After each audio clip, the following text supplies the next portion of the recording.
And we're back here once again with another episode of the Cloud9 podcast, season 16, episode 9. So I hope you guys had a great day, and I hope you guys have a great rest of your week that is ahead of you. And in this episode of the MSK show, we will be talking about several huge things, as well as going over some very interesting topics that came up this week. But with this episode of the Cloud9 podcast, we have reached the culmination of the year, which is the biggest esports event in the world, which is the League of Legends World Championship, and Worlds 2025 begins. T1 Slaughter IG and the Shy is a filthy, dirty inter. And joining me here in this episode of the Cloud9 podcast to talk about LoL esports and whatever else we're going to talk about is Mr. Blanks. What's up, man? How are you doing? Because your girl sucking my dick before this show happened. She was like all my cock, deep throating that shit. Your girl on my dick right now. What do you mean? I would turn on the camera, but then you would get banned for nudity. Good Lord, man. And once you blow a load in her, I'm going to suck it out of her. Taste your pineapple. What is wrong with you, nigga? What is wrong? You need help, man. You need help. Oh, God. So I don't even know where to start this week, guys. So we had that one fool, I forget his name sometimes, Hassan. I forget which race he actually is. Isn't he like Arab or some shit? He's Middle Eastern. Middle like Eastern, but he's not. He wins his Palestinian? Arab. No, but he stands with Palestine. Is he like Saudi Arabia? He was born. I believe he was born here, but his parents are Saudis. He was born in New Jersey, but I forgot. Yeah, I forgot what ethnicity he is, because he is one of the fucking biggest losers I've ever seen. He's one of the people that I really do not understand how he's got this popularity at all. I don't get it. Oh, okay. He is Muslim. Okay, he is Muslim. He's Muslim. Okay, there. Yeah, I knew he was something of Middle Eastern. From Istanbul. Dad. Yeah. His parents are wealthy, well off, and this guy literally lives. Turkey. So for what the only thing I know about him really is that his parents are wealthy. He grew up literally even better than middle class. Yeah, and he went to New Jersey Institute of Technology. That's one of the most special schools to go to. Yeah, no average person gonna be getting a scholarship full ride to that place. No way. His parents had some pretty fucking big money. It's just so weird how that guy lives in a massive gated community with like security and shit. And this guy's gonna tell people like us like how bad it is in the hood. Yeah, he gonna be like, "Oh, I know how you guys feel, no, motherfucker. You know you have a gate around your entire house complex. Motherfucker, gate. There's guards. No, fuck all that. You had your college paid for. No student loan, nigga. Talk about, I gotta pay off. You gotta pay back your parents but you probably don't even gotta do that. You probably just bullshit. Nigga, it's just you ain't got $100,000 loans, nigga. Mm-hmm. Like this guy, I'll be honest here. I don't know how this guy has an audience. What the fuck does this guy do? I tuned in for a stream one time. I was like, this guy is literally trash. Like, and I'll be honest here, all the big streamers are the only one that really entertained me was actually iShowSpeed. I think his streams are actually pretty entertaining, honestly. His streams now I'll give it to him. His streams are actually pretty entertaining. Like Kaisenet, I think is not as entertaining as Kaisenet but it's too formulated where because with Kaisenet, you can tell that he is basically paying off celebrities to come on his shows. You know what it is? It's not that he's paying off it. This is what I found out about Kaisenet. He signed to an agency. A lot of these actors, you gotta look at which actors come on, because a lot of them are signed in that same agency. What they do is a lot of these actors are promoting something. Kevin Hart's the only one that's not, but Kevin Hart he's on social media because he has a show that comes out every 4 years for the Olympics. Snoop Dogg, he had a show. He had LeBron on a few days ago. Of course, LeBron's always in the media. Yeah. Like he had Nicki Minaj on. I remember that. Promote her album. He had Ice Spice on. That ugly fucking bitch. God damn. He was promoting something. Marlon Wayne, he was promoting this movie. He had Victoria from that show, and then Nickelodeon she was promoting her new song. look at a lot of people. They're promoting something, but they're all. Oh, I know what you're saying. There's celebrities using his audience of like new generation people to promote their shit to. Yes. Plus, I know there's the show you talked about. I remember there was someone in Kai Cenat's crew that said something really weird to Kevin Hart's 15-year-old daughter, and he just fucking flipped out on that guy. That was pretty respectable. I'll give him that. Yeah, they got that big fat guy. I forgot his name. That light skinned motherfucker. Forgot his. Yeah, he's there. Man, like Kai Cenat, he can bring in a lot of people. Like Kai Cenat, I think iShow's Peace shows are more entertaining. Kai Cenat, like, you know what turns me off from him? The weird begging he does. Someone his level does not have to be begging for subs. They're just gonna, this dude. They're just gonna be subbing. That's it. They're just gonna be subbing because a lot of all the viewers and shit. A lot of those are corporate subs. What it is someone out there will corporately sub to them, using like some like studio like account. One of those sub trains or some shit. Yes, sub trains. Like they'll use a studio account where they'll have like a Twitch account that's owned by like one of the company, and they'll just give out subs to boost his thing.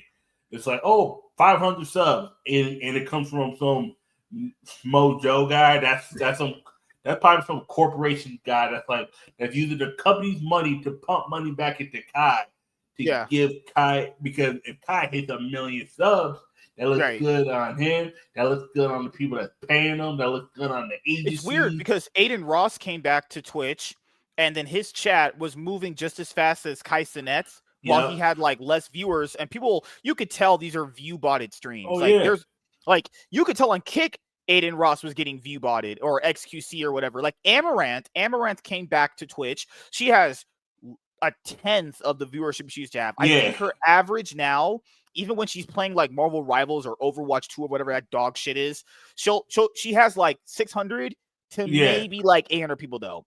Like there was a point where she wasn't view botted. That point where she was going through the drama, I would say probably 20% of that was view bots. There's a lot of people pay attention to it. The minute that drama stopped and all the bullshit came out, the view bots were still there. But when it came out that she was married, when she was a married woman, that's when all those viewers left. 80% of her, and a lot of those constant subs were gone. People weren't prime subbing anymore. And then the view bots were still there, but then when the view bots got removed, she went from having. I think she was using Twitch as a vehicle to just promote OnlyFans because she knew OnlyFans paid more money than Twitch did. Think about it. She was one of the few people that only did hot tubs. She was one of the first ones to do it. Yeah. Her hot tub streams were her legal. Oh, hey guys, see me. If you want to click on the link tree takes you to the OnlyFans. If it'll take you to OnlyFans, it takes you to the other one that's like an OnlyFans. It's like same thing with the Lenny. The Lenny is like, it's like, here it was like, here's my tits, guys. Or they got some big old tits. I don't think she needed tit surgery, but that's what I don't think she needed either. I think she looked. What's crazy is she looks genuinely good without makeup. Like most of these other girls need a makeup enhancement. I think she just looks genuinely good. I would give her without makeup a solid 7 out of 10. Yeah, no, she's 7 out of 10 without makeup. With makeup, she's not a 10. And that's this is Amaranth's stream right now. Guys, I remember her streams. If you don't want to maybe say that they were being view botted, I remember her streams. Good chunk of them. Everybody would get view botted. Everybody that was over a couple thousand would get a view botted. Because I remember seeing viewers of account of at least 12K. I was seeing at least minimum 8K people on that shit. Now when she streams on Twitch, now she got weirdly banned, and then she went to Kick. So maybe her Kick deal is up. Maybe she had a Kick deal where it didn't really work. God damn, fuck. But now she has she's barely almost hitting 900 viewers. That's it. Yeah. So maybe all those dudes that found out that she was married was like, I'm good. Damn, holy shit. But also, don't forget, both of her streams were coming when she was doing the hot tub streams. Yeah, and then it really peaked when she had that drama with her husband or whatever. That's when shit really hit that peak. But you could tell, god damn, you could tell the streams were, man, this has been view botted. I remember these streams you hit 8,000 people. This should when she was on the hot tub, I would say no, because I'm not subscribed. It's asking to. I'm not subscribed. The fuck? I'm not a loser. I'm not subscribed. I follow, but follow different from subscribe. It's not like YouTube. YouTube, you subscribe mean you got to join. It's weird. It's backwards. YouTube, Twitch is subscribing for YouTube is following. Subscribing is like a YouTube paid membership. Yep. That girl pussy is fat. God damn. But so I'm just saying, like view botting. I'm glad Twitch kind of cracked down on that shit. But I understand why people do it though. So view botting gives people the illusion that there's some big audience there because they want to be a part of that shit. They want to see their comment in the clipped video, the comment of you saying like L or an emoji or whatever. Like nobody wants to go to a Twitch streamer's stream without any viewers there. It's just what it is. But if you view bot and you kind of give off a disingenuous look of how much viewership you actually have, then you kind of hope like, okay, I am kind of cheating here, but I hope to draw some people in that are actually real people to kind of counteract the view botting, because unless you have a big view number on your Twitch stream, people are not just going to come. And Twitch has arguably the worst algorithm of all time. There's no way to get discovered on Twitch at all unless you get like raids or unless you collaborate with people and then you suck them off and they suck you off, and that's how it works. You could be in the same scene that Valkyrie and Pokimane are in, but I'd rather blow my brains out than fucking be a part of that clique. So I know people saw me comment on the Valkyrie drama. So Valkyrie is an interesting person. So I was watching her stuff when she used to work at like GameStop or whatever before she joined 100 Thieves. She was just straight up high as hell in videos, just absolutely baked, looking like she just got through sucking some hot cock, like actually just took a dick and went it all the way down her throat. Then I saw, because I watched her after a few videos. I never subbed. I was like, this bitch is just weird. Like, what the fuck's wrong with this chick? Then I saw her. I saw the picture that Nate Shot posted on Twitter that one time when 100 Thieves joined League, and he was like, "We're signing Valkyrie." I was like, "Oh, okay, I remember this broad." And then she was, before I had seen her ever again after that moment, she got big on Twitch because of Fortnite or whatever. She made all these connections and stuff like that. And then she made a huge switch to YouTube because a lot of people in 100 Thieves and a lot of other big streamers switched to YouTube because they thought that it was just better to stream on YouTube. It was a lot of big streamers, but no. Yeah, even Myth, remember him? Myth did it too. It was her and one other person from 100 Thieves moved over. She got a deal where it was like, she got a massive deal. Oh my God. Woo! God. She had a deal where basically she said it was life-changing money to the point where like she would never have to work again. And she did her YouTube contract, and I remember when she first started streaming on YouTube, I was like, man, what really threw me off was someone donated $100 to her. She didn't even read it.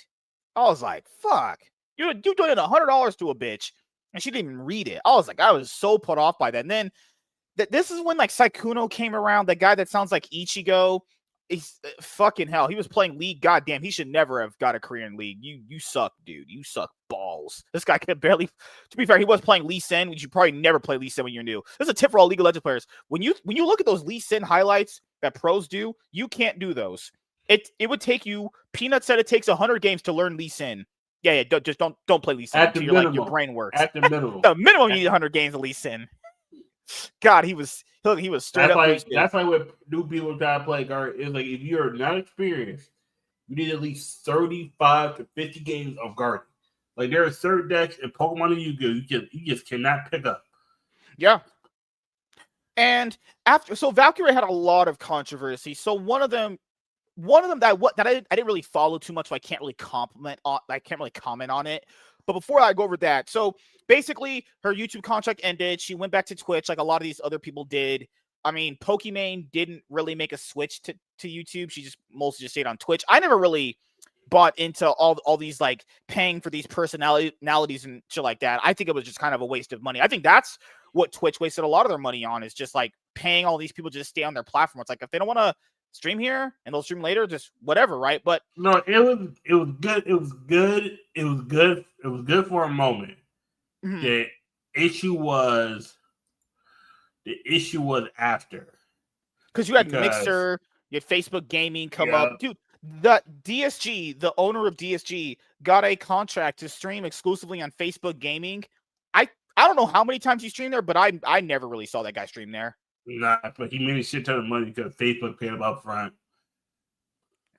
Toast got the bag. I think Toast got the same bag that J.J. Abrams got the bag for. Remember when J.J. Abrams got like $250 million from Warner Brothers to make like DC content when like the DCEU was going on, and he gave fans pretty much the amount of influence my dad had in my life? Nothing. He ain't give you shit. He just got the bag and left. So you had all these streamers getting the bag, like Ninja left from Twitch to Mixer with some other guy. I forgot his name. There's another person that left too with him.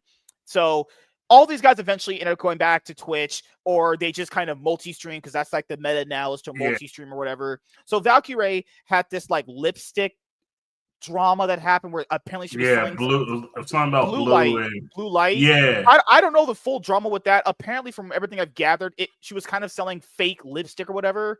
I don't even know how that you could even do that, but I guess that was one of them. Like, it was such entertainment. There was something wrong with it, and she had no idea about it. Apparently, it's so weird because that's always been her personality. I don't know if that's genuinely her. Like, she is genuinely that retarded. Or is she just like one of those people where she's just not that self-aware? Because what I'm going to show you here eventually, because this has always been a personality. She's always done that thing of like, oh, I just didn't know, guys. Like, I just didn't know. It's like, so wait a minute. This is like almost 30. It's almost a 40-year-old lady here. How does she this unself-aware with anything? That's because when you're as young as she was and got this filthy rich, these people are just not aware of anything. Or maybe she is aware and that's just her calling card of like, oh, well, I'm hot and pretty, and if I say that, people will just forgive me because I'm hot and pretty. Fuck. Then she got invited to be, that Minecraft movie that came out? She was supposed to be in it in a cameo fashion. She got invited to New Zealand to be to film a cameo scene. She was going to be with Jason Momoa and was it Jack Black, whatever? Yeah, Jack Black or whatever. So she went on stream and basically said that I'm pretty sure she said Jason Momoa's name, but she kind of didn't really say it. She said, I saw how he was treating people on set and it made me uncomfortable. Like, but she never directly said what he did. She never directly addressed what she saw at all. Because from what I remember, she had said, she didn't like the way that he talked to them or whatever, and it made her feel kind of like uncomfortable. I was like, well, if someone's doing that, like if it's as bad as you're saying, can you say what happened?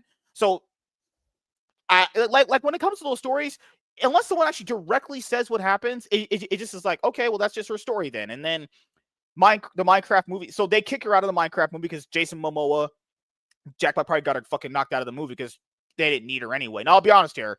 To her credit, that movie looked like complete shit from those trailers. I'm being completely honest here.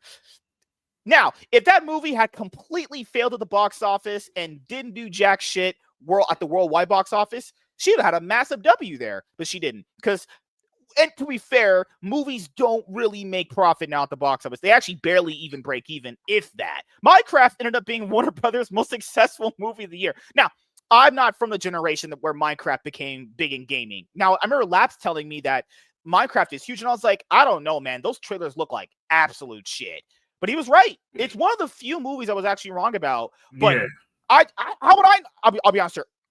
I should have known because Minecraft is big. I should have known. But outside of that, Minecraft ended up being Warner Brothers' most successful movie of the year. I think it took in like almost $1 billion. Like it actually did the amount of money that I said that Superman should have grossed, Fantastic Four should have grossed, that Fast X should have. I'm gonna tell you why those movies were going to make $1 billion. Fatigue. Oh no! I mean, that's the number. The amount of money that Minecraft made is what they wanted those other movies to make. Yeah, that number. So Minecraft ended up making more money for the studio than Superman. Minecraft made $957. Good fucking god! $162 million the first week. So when the movie came out, she was like, "Oh well, it's whatever, guys. No hard feelings." She literally went on stream and just started slandering someone. Jason Momoa or Jack Black. She never really said. Most people thought it was Jason Momoa because of his personality, like the way he kind of comes off. Yeah. I don't know. It could maybe it was Jack Black. That guy's a fucking weirdo too. So, Valkyrie, if you really care about those people that were getting abused, say what happens. Oh wait, probably didn't happen. People out there probably did happen, but you signed NDA. You know these studios got NDAs. That's true. Even if you're not in the movie. Or if she had to prove in court that she was telling the truth, very could have been possible that they could prove she was lying. Who knows? But she had to take that L when I'll be honest here, I did not think Minecraft was doing that much money. But then again, the kids these days love their Minecraft. She was a cameo. That's what she probably they probably gave her a flat fee, and that's the great part. Is like, how much was she actually making? It couldn't have been that much money. I mean, unless I'd imagine maybe like 10, maybe 8K, right? There's no way they're paying her that much money. There's no way. Well, I don't know. But after the Minecraft movie actually ended up being successful, she didn't talk about that ever again. Then, so apparently, I don't know, she dates Hassan. I don't know. She had a boyfriend. She messed around with Hassan. Oh, of course she did. The way that she talks about Hassan is the same way that a porn star, before she sucks a guy off for 5 minutes straight, cock to her fucking esophagus with her eyes rolled back like a slot machine, is the way Valkyrie talks about Hassan. That's what she does. She has his dick right here down her throat to the point where she's choking to death. Fucking all the cock down her throat. Fuck. Oh shit. God. When she's sucking dick, it's like what I show Speed was like, dude, I swear. Like, there's porn scenes where the girl's whole mouth is on a cock. That is literally her for Hassan. Now, then again, if she wants to date him, who knows, right? Like, I knew she would probably date that guy because when she was like, it was in the 2020 time period when she was like, yeah, I voted for Biden. I thought he was the better of the candidates. And when people asked her what makes Biden better, she didn't answer. That pretty much tells you who she is, She also moved out of LA because it was too much money. But then she's going to tell you how bad it is. It's like, all right, I guess. So then earlier this week, she was going through some drama that entangles with Hassan because Hassan was going through this Collargate drama, right? So then Asmongold, I think she DM'd him for advice or whatever, or the other way around, and then he gave her advice on how to navigate the situation. Now, what you guys don't know is Hassan hates Asmongold. Like, that is like a Batman to a Joker situation. They do not like each other because Hassan's a fucking weirdo. And Asmongold, I watched a few of his videos here and there. Seems like a pretty reasonable guy. This bitch, this dumb, retarded cough syrup idiot whore, apologized for DMing somebody. This is how stupid people like this are. She apologized for just sending a message to someone. That's it. This woman sounds like she gargles fucking cock, jizz, and syrup for a living. I'm not kidding you. She apologized for sending a DM to somebody. That's because she knows Hassan will not put his fucking 10-inch Muslim cock down her throat unless she apologizes. Some would say Hassan has a shock collar around her neck right now, beside his cock, right? Hassan's probably like, bitch, eat my ass right now. She would lick his fucking hole. She would have her tongue into his butthole, licking all of his shit out. Because that's how much of a Hassan orbiter this fucking retard is.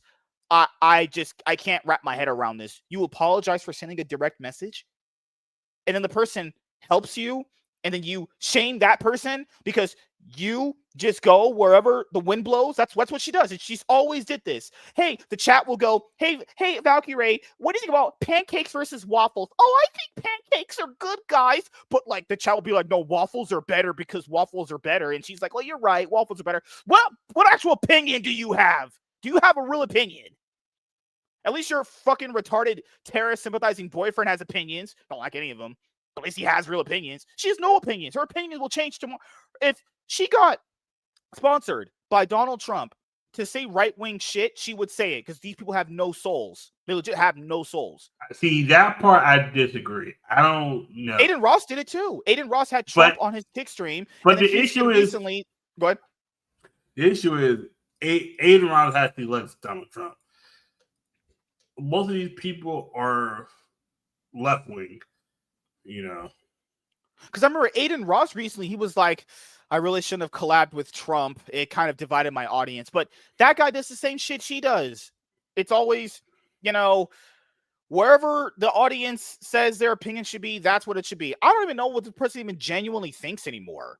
I don't even know. Like, how, and also what's crazy is she just proved that she will just throw someone under the bus because social clout. No real actual issue this person did to her. Holy mother of God. Good Lord. I have to actually watch and hear this because my brain's going to actually utterly fry. But she did have an opinion about Dr. Disrespect when he sent that message where he inappropriately messaged a minor. She sure had an opinion about that. And people gave her W's for that. Yeah. That's what you do. But when it comes to Hassan potentially abusing his dog, she's like, fuck. It's not. I mean, the dog is really well taken care of when I'm around. Valkyrie, you fucking retarded idiot. That is like when, you know how like women that are getting abused by their husband, friends will be like, well, when I was around, he didn't do that. Well, no shit, he wouldn't do it when he's around you. Like, what? Yep. What kind of logic is that? Holy mother of God. At the end of the day, it is my fault for not being aware enough.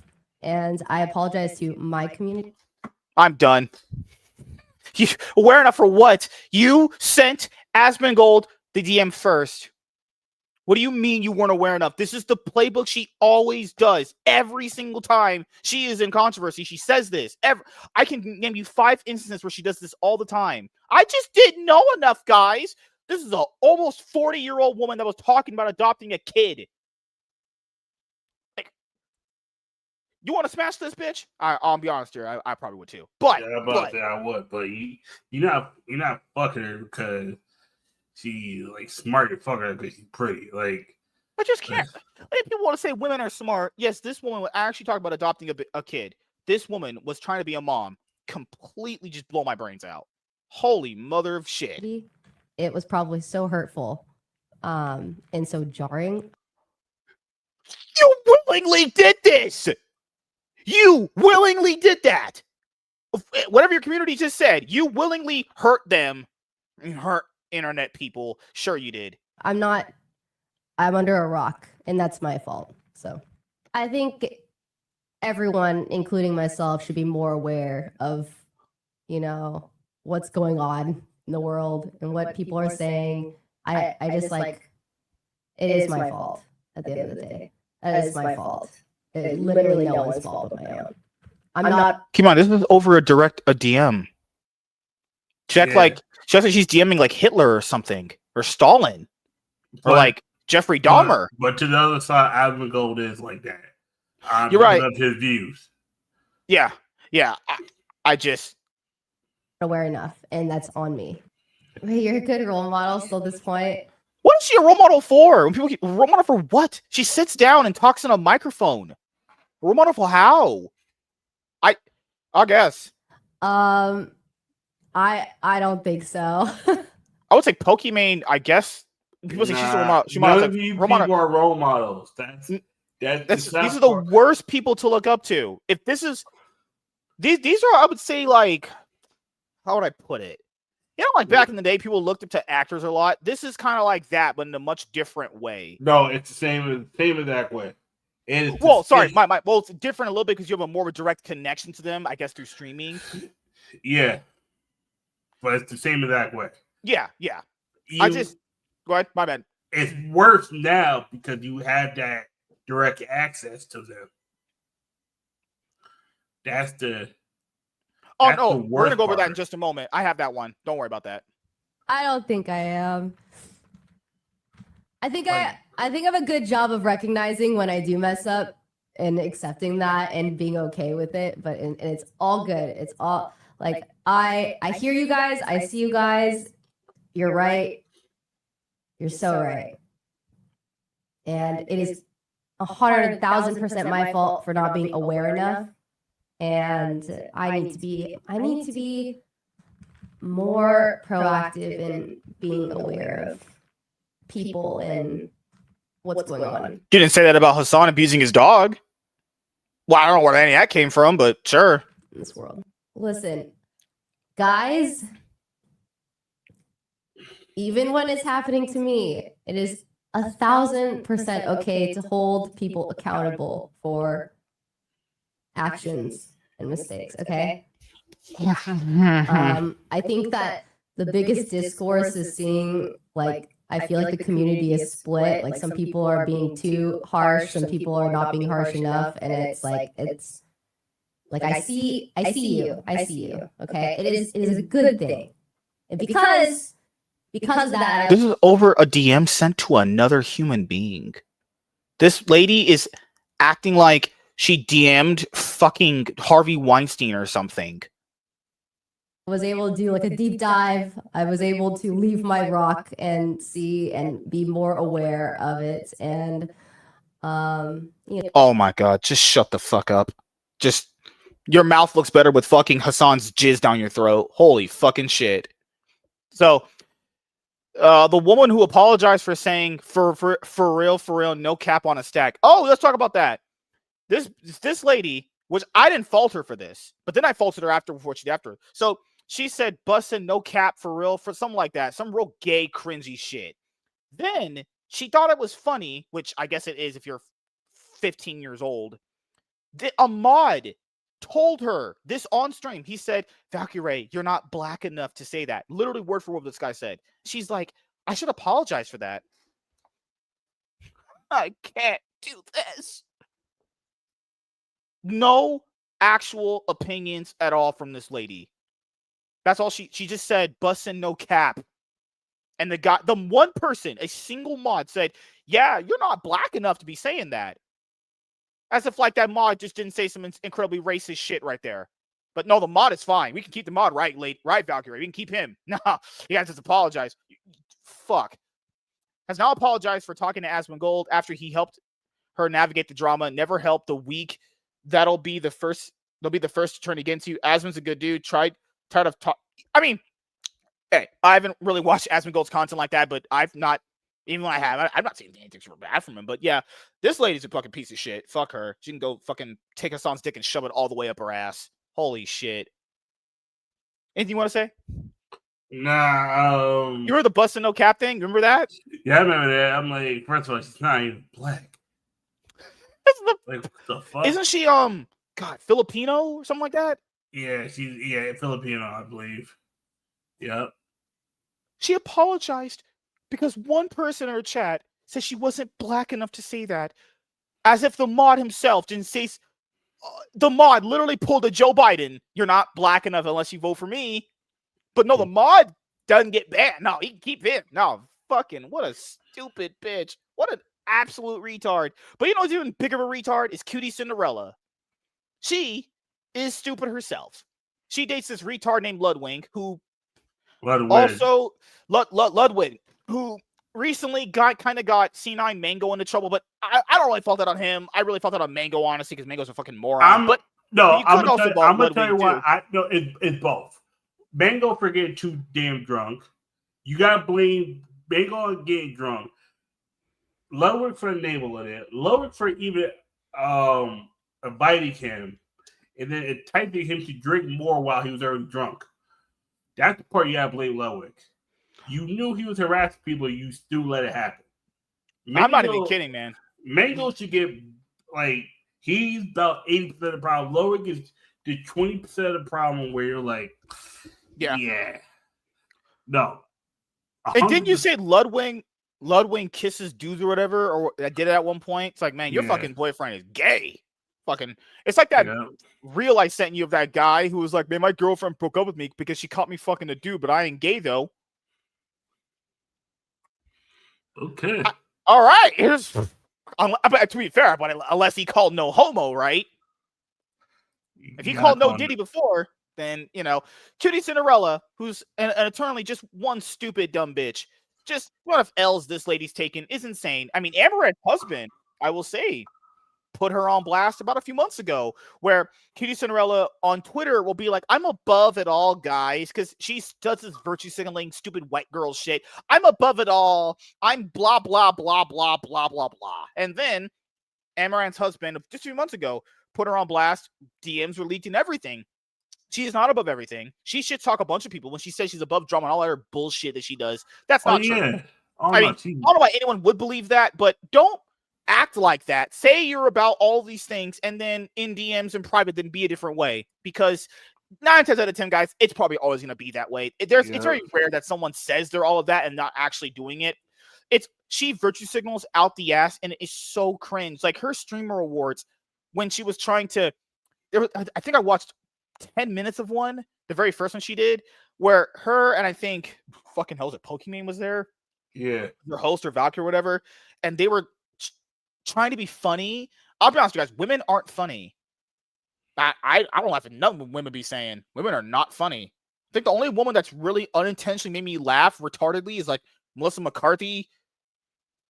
I guess maybe Bonnie Blue. Like fucking hell, like women aren't funny. And when she was doing this comedy bit on her show, I was like, this is trash. She was like, I can't find sponsors for my streamer awards.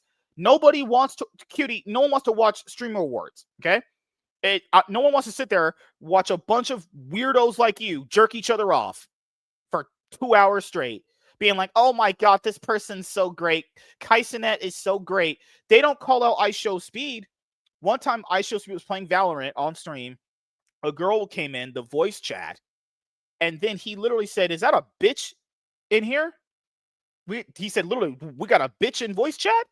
None of these people, not her, not any of her other stupid lesbian whore friends, said anything. Because if they said anything, their audience would say, why are you picking on the black guy? Are you racist? These people have no actual virtue. People have no actual morals they stand on. I don't even care what I Show Speed said. I mean, women are fucking stupid as it is, but they didn't call him out. But they sure called out Dr. Disrespect, rightfully so, because of what he did. But they didn't call out I Show Speed because they will get seen as racist. Actual, like, legit lunatics. So, Cutie Cinderella said this earlier, and she's in a room full of black guys. Ludwig's probably going to watch her get railed by 6 dudes because that's just who that fucking loser is. Cutie Cinderella says she went to Hassan's house after the initial collar gate clip to check the collar. I went to his house. I looked at the collar. The collar is taped off where I think there would be prongs. There's no zap. There's only a vibrate function. All right. Well, I guess she just threw her friend on the bus. Yep. What a dumb fuck. Just hear what this absolute retard has to say. She ain't got no ass either. They don't got ass hitting that shit. No, you got that. Don't sleep. I need to see her bend over for a little bit. So what I gotta say, I'm at his house. I looked at the collar. The collar is taped off where I think there would be prongs. Yeah. There's no zap. There's only a vibrate function. Yeah. So I would agree to that. Did she just basically? I'm not even going. Okay. Oh god. I went to the murderer's house after the murder, and I didn't even see a body, so he must be innocent. The collar is taped off where I think there would be prongs. She slipped up. Let's go. What a dumb bitch. What a dumb idiot. These people would straight up sell you into Gex trafficking if it meant actually keeping their precious clout with people. There's no morals with these people. It's it's great. It's literally just clout. That's it. They would literally sell you into Gex trafficking if it actually meant keeping clout and money. That's how horrible it is. No, exactly. I stopped paying attention to these people a while ago. I'm like, because it's just empty calories. It's empty calorie content. You're there, you're just watching because you need background noise. It's like, why the fuck am I listening to this chick?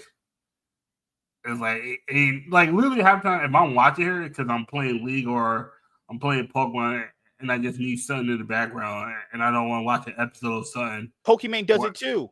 Pokimane just all 3 of them in a trinity took 3 L's. Remember her episode with Hassan was supposed to come out, but then apparently she said that her management team didn't choose to put it out, but she didn't know about that. And it's like, Pokimane, you could just go put it out, right? What do you mean you can't put it out? Guys, this lady has put out controversial content before. She confronted someone who made a video called The Dark Side of Pokimane. She just straight up went and confronted that guy on his stream. So there's no reason I should believe that she can't just go release her own podcast episode. She herself called you all broke when you couldn't afford $28 bags of cookies. Dry ass cookies at that too. It was overpriced shit because she felt like you owed her something. That's the sad part. And then she literally had a tweet, I think in 2021, called "Clout is hell of a drug." Not gonna lie, that's her best tweet ever. But this was her tweet yesterday. All three of them just taking a trinity of L's. You'll love to see it. Women taking L's. I'll go to this one's first, and I'll go to her. Pokemon and Lily Pichu announced that they have canceled their scheduled podcast episode with Hassan. Quote, it did not feel right uploading tomorrow's episode at this moment in time. Is that an admission of guilt? I don't know. I mean, I don't know her to shy, even when her opinions are absolutely just god awful, and she doesn't know what the fuck she's talking about at all. She just says the most retarded things possible. She's never actually shied away from talking about stuff. I mean, I can give her that as credit, but this one time is too much. After she basically called all of her audience broke when she literally said that I retired my parents. No, bitch. Your audience retired your parents. All you do is sit there and talking to Mike. You ain't doing shit. When she even said the N-word before. The GA one, the one where it's like a friendly brother term. That one. But she cares about marginalized people when she said the N-word because she listened to rap music. I don't care, but Pokey black, right? No, I do, but to other people, she doesn't want to appear black, right? They think she's white or fucking Mexican or whatever. So this was her tweet. She says, this episode was supposed to air as usual, but the staff refused to upload it. You're literally the owner. Just go and upload it yourself. Her and Lily Peach are literally the owners. They say, we own this company, and we have been losing money on our podcast. That was another thing we covered on the show a while ago. Yeah. I think like season 14, 15 or whatever. Yeah. They said they're losing money doing this. What do you mean you have no control? You can't release your own fucking podcast. You're a lying piece of shit. You can release your own shit. What the hell? How do you own a company? You can't release your own videos. Get the fuck out of here. Suck my dick. But the staff refused to upload. Throwing the staff under the fucking bus. Okay, she's currently traveling someplace right now. She's doing something. So that's why I don't know, hasn't been uploading videos recently, but sorry guys. We'll talk about everything on this week's episode and go on a hiatus after to restructure. You can literally just release it. What? Your staff was right. You're a fucking moron. Oh, God. Throwing your staff under the bus instead of disavowing animal abuse is definitely something I'd expect from you. God damn. You can get a like there. The fact that people are still propagating the lie in the comments that he shocked his dog after it was immediately debunked. It wasn't debunked. If you heard what that guy said, that's not been debunked. If you believe that, you're stupid. Stay strong, Pokey. We need voices like yours and Hassan's right now more than ever. All right. The staff is literally her, Lily, and some dude that edits the videos. Yep. Unless there's a social media manager for doesn't their show have an actual like a dedicated Twitter account? Yeah. So it's what? Her, Lily, an editor, and the person that runs the account. Yeah. There straight up might be literally 4 people that work for this company. And she can't release the video that she has no access to. I think she has sponsors that are telling her not to. Definitely. It could be. Because usually a lot of times these streamers and social media people, they have a sponsor. But then again, maybe just in poor taste because she knows he's full of shit. And she What is the Pokemon and Lily Pichu podcast? I don't know what the fuck. I don't watch this garbage. Sweet and sour. That the name itself is like, oh shit. I mean, it was sweet and sour this week with Hassan. Woo. That shit was not spicy. That shit was not sweet, and that shit was trash. That shit was sour. Sour like my onion box. And I love how she's always talking about, I can't find a good man. Now she's doing it. She's doing the same thing all women do when at her level of success. She's like, I can't find no good man. I could just without even picturing looking at her phone, just in my own brain, because I'm a fucking genius. That's how smart I am than most people. I can just tell you that there's probably 1,000 people that she could just pick from right now. Probably. There's a lot of people DMing her. Lots of them, given all the social media platforms she owns, that she operates on, right? If she can't find a good man, either her standards are too high, she's too picky, or maybe her personality just absolutely sucks so bad that when she does date, they just leave her. And people will go, why would a woman that pretty not be able to find a guy? There's an old saying out there. Some guy, think of the hottest girl you know, some dude's tired of banging her. Yeah, something like that. Like, imagine if Bjergsen broke up with this bitch. Bjergsen, who's probably the most like kind-hearted person in esports you could probably find.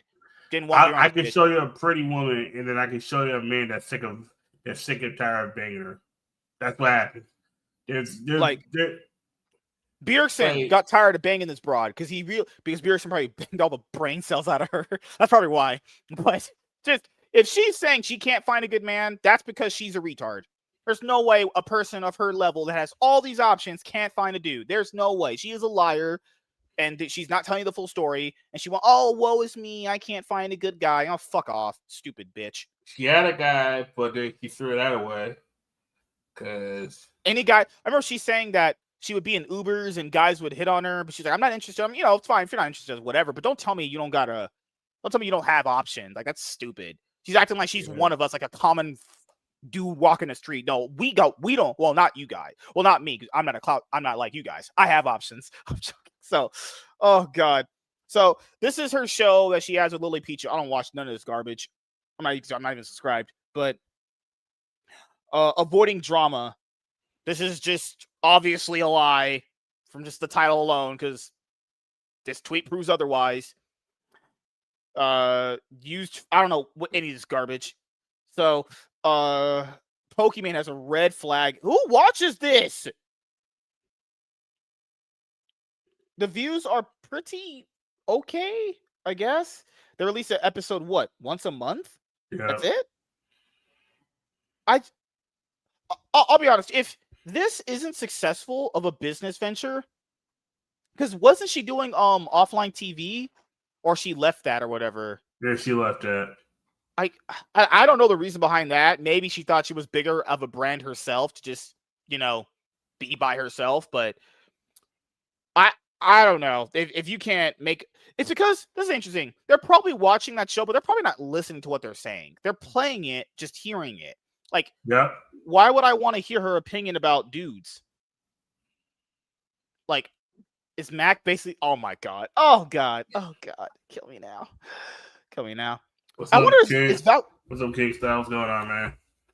Nah, it's... Like, this is why I've unsubbed from a shit ton of them. I just use them as background noise. This is Valkyrie's Twitter. I don't follow this garbage, but they probably all ate each other out. I don't even know. Who knows? Who knows, actually? After they got off this couch, they just went and started blowing each other. Quarter Jade is a weirdo, too. But then again, looks a little bit more wholesome. Quarter Jade got a boyfriend, but then it's like, oh, he's a cuck, though. This is... James would hit, though. I know he would. He loves these light-skinned fucking whores. Good lord. All right. Oh, well, I can't wait for Myth to come out of the fucking word work and be like, you guys are being too mean on Pokemon. Shut up, you fucking simp. You will never hit that, you loser. He's actually not on social media as much. He has a girlfriend now. He's ever since he got with that girl, he hasn't done a lot. Yeah. He came out of the woodwork to defend Pokemon on those cookies, but that's the last time I seen him. Yeah, she was. This is Tina Kitten. Oh, she doesn't look that bad. No, she's pretty. Tina Kitten's not that bad.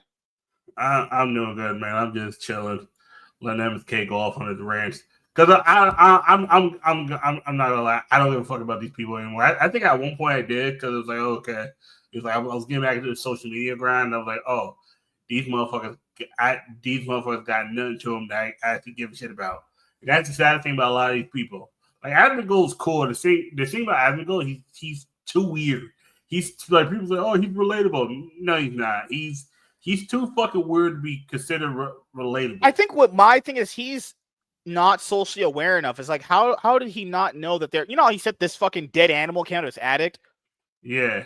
Or are you sitting? And he said his mom went to the hospital one time or almost died because of some mold in his house. It's like, dude, what is going on? Like, he had his dad pass away recently. That fucking sucks. But it is just so odd that you get all the situation happening. But also, Swiss stage is going to happen in 40 minutes. So we could watch the Swiss stage games in a little bit here. I can't watch all of them because I got to get up for work at like 5 o'clock in the morning. Man. So, 5:30 in the morning. So we could probably stay there for maybe like. Too bad the first one was BK. The first ones are legitimately garbage. I can't watch them on YouTube. How the fuck did Viva Keystars get? They got the easiest fucking team. They might crazy. If FlyQuest actually lost to Vivo Keystars, that means they would have faced Team Secret. More or less, yeah. More or less. That's why either that or TT. Yeah. Riot's system punishes you for doing well. It just does. Even Gen G, if Gen G or Homolife go 3-0, it punishes them because they won't be on stage for a week before the knockouts, and the team that's going to be going to the losers bracket is going to get more stage. Yeah. 100 seeds getting served, they end up getting BLG. Like, what the fuck? Like, really? We're about to see Dokla get bent over by Ben? Also, 100 Thieves haven't even been able to scrim with River. River just got in, like, what, yesterday or some shit? Or today? Yeah. They haven't even scrimmed with River. What is every year at the World Championship, I hear about these horse wars. Like, why is Riot so disorganized? Why are these things not set up in advance? God, I hate this fucking company. It's countries. It has nothing to do with Riot. Is that the issue? The issue is this. These countries make it so hard. And this back in 2022 was America. America and China are just the two worst countries to try to. If you have any visa issues or you're from certain countries, like America and China, America under Biden wasn't as bad. That's the one thing I would agree about Biden. It wasn't as bad for visa issues. Oh, it was very easy. Yeah. It was very easy. But the issue is it was too easy. Like, Trump made it too tough where no one could hide out. That's good. But then you're making it hard for people that are just here for visiting. But Biden made it too easy for people that are visiting. Because there's motherfuckers that literally came in to America, what was it, June 21st, 2021? Mm-hmm. And them motherfuckers have not left until this year. Until Trump came back in office. Like, you're only supposed to be here 6 months, motherfuckers stay here 4 years. It's crazy. Yeah, and sometimes they could tell you to get out, and the people don't leave, which is why you have to watch out for that. So, before we have the games tonight, this was the World's 2025 play-in stage match. Now, I want to be completely honest here. I think, personally, they should have the LPL and LCK4T go in. I think they should just have NA and EU fight for this. Now, viewership would still be good. It's Worlds. It's hyped stakes. It's a single best-of-5 elimination match. But the problem with that is they tried this in Worlds 2023. Remember? They tried it with BDS and Golden Guardians. And people said, but the problem with that one was no one gave a fuck about those teams because, well, no one gave a fuck about Golden Guardians ever. And no one still cares about BDS. Golden Guardians last ride because they were gone right after. That was their last match, and they went out 0-3 that they made a jersey for. They made a jersey for a match of their last match with 0-3. But also, don't forget after that, they restructured by the time they got back to this. That's why. Yeah, because when we had the Golden Guardians and BDS playing stage match, that didn't even qualify you to be in Worlds. They changed it this time around where if you were in this match, you did count for being in the World Championship. Yeah. It's just so weird how they bend the rules for Asian teams, but not the Western teams. So when Golden Guardians and BDS were in the same position, that doesn't count as being at Worlds, but this one does. It's like, oh my fucking God, Riot. But so, no, people say they want stakes in their matches. This one did have, I will say this specific type of match you have, this can stay because this creates stakes and it's a single best of 5. So I think that's fine. There's no issue with this actually a thing but it's just I don't think that the LPL or the LCK 4th seed should be here because I'm pretty sure that they would have earned not being in this position from doing well at the international events earlier in the year. I think if you want the best tournament possible, just let them go through and have an NA and EU 4th seed fight for it. Nah, like who wouldn't want to see Cloud9 versus like I don't know fucking Carmine Corp in this match? That would bring in some Cloud9 either be the 4th seed? No, it'd be Shopify Rebellion. Or Shopify Rebellion versus Carmine Corp. Oh hell no, that'd be some cinema right there. That's nasty. Carmine Corp would. I'm not being like I hate Carmine Corp, but they would actually roll the motherfuckers. Don't fit the fuck out of Hana versus Fudge. Oh, I'm sorry, buddy. You about to learn today, boy. What we used to say. Oh God. No, Bloody versus Palafager. Pala butt plug. The only good matchup would be the Yike versus Contracts. That's the only good matchup. Yike would clap that fool. Oh my God. I don't think so. I think Contracts. Dude, the last few weeks of Contracts when he said he lost himself when he couldn't play right. I mean, I don't know. You probably right. I think that's because his team's trash. I think Contracts needs to get the fuck off that team. Yeah. But I would say, hey, Riot, do this again next year. I like the stakes that this specific thing brought, but I don't know. People said they kind of lost IG too early. Anyone that said you lost IG too early, you didn't watch this team throughout the year. This team is just they're not wrong. They did lose IG too early, but IG put themselves in that situation where they could have easily beaten. They literally could have been 2-0 up in this series. I'm going to show you right now what happened to this team. This is the biggest They could have avoided this whole situation. They would have just beat goddamn who the fuck was it? Top Esports? Yeah. If they had won, I think it was the 3rd or 4th round, they would have been the 3rd seed or whatever. Yeah. They actually could have avoided being here. Honestly, I would have just had NAEU in that matchup. That's me. That's how I would change it next year. But I would tell you why I like this better. But the only reason why they're not doing this because we discussed this earlier when we were talking on Facebook. They want to have this illusion to you guys that there's some sort of hope for a Western team making top 8. The only way this works is if CFO doesn't make top 8. If CFO and all the other LCK and LPL teams make it, then this was just kind of for nothing. Yeah. I'll be honest. If CFO make top 8 and then the other LCK teams make it out and the other LPL teams make it out, that whole fucking top 8 is all Asian teams. Unless you count Taiwan as from China, but Taiwan is number 1. So, but this was just their way of kind of giving a spot to a Western team. But this is only going to work if a Western team makes it out of the Swiss stage, which, is possible. It's happened 2 years with this format. So it is possible. But it's just what if this is the year where they don't make it out? And then you just end up with cake on your face, actually. But I want to also talk about the Shy, the Int, the Chow Mein, the Rice Eater. I will say this: the Shy will forever be, that saying that Superman has, truth, justice, and the American way. Well, the Shy is rice, chow mein, and the orange chicken way. Now I'll show you this right now. Good Lord, this guy, IG straight up could have just been 2-0 up in the series. T1 won game 3 and 4. We could have got 5 games. IG probably wasn't going to win the series because they're just too unstable of a team. And they would have 2-0. They would have reverse swept. That would have been demoralizing. Holy fuck. Like I kept telling somebody, there's gonna be I thought this gonna be a reverse sweep was T1 winning. Right. And then nope, they threw game 1. I was like, oh, okay, yeah. T1 and 4. I even said it was gonna be 3-1. I think I said that right. I said 3-1. I said it's gonna be 3-1. IG. I did say this. T1 stylistically with this team right here. Sorry about that, guys. My fucking internet is trash tonight. Give me a moment here. I have to lower the quality for a second. Sorry about that. Give me one sec.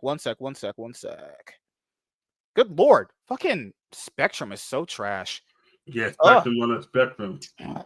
I'll just go through the individual games. It won't matter. I saw the whole series. I could just fast forward through all of it. Okay. Give me a second here. Okay.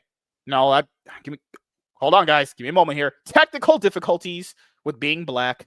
Oh my God. Why is there nothing but Mr. Rugi on Master Duel now? It's literally just It's Mr. Rigi. It's Mr. Rugi.